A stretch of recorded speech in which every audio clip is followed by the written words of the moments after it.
நகராட்சி ஆணையர் அறையில் திமுக பெண் கவுன்சிலரின் காலில் விழுந்த பட்டியலின அதிகாரி. வெடிக்கும் சர்ச்சை.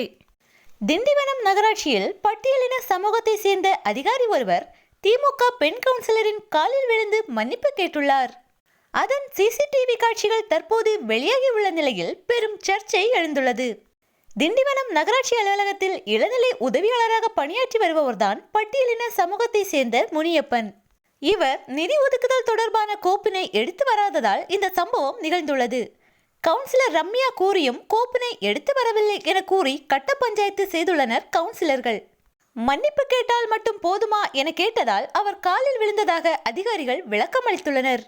பெண் அதிகாரியின் காலில் முனியப்பன் விழும்போது அருகில் இருந்த கவுன்சிலர்கள் அதை வேடிக்கை பார்த்ததுதான் கொடுமை. இந்நிலையில் தற்போது இது தொடர்பான காணொளி வெளியாகி பெரும் சர்ச்சையை ஏற்படுத்தியுள்ளது. பொதுமக்கள், சமூக ஆர்வலர்கள், பிற அரசியல் கட்சியினர் இது குறித்து உரிய நடவடிக்கை எடுக்குமாறு கோரிக்கை விடுத்து வருகின்றனர். சமத்துவத்தை பற்றி பேசும் திமுக ஆட்சியில் இந்த கேவலமான சாதிவரி சம்பவம் அரங்கேறி இருப்பதுதான் வேதனையின் உச்சம்.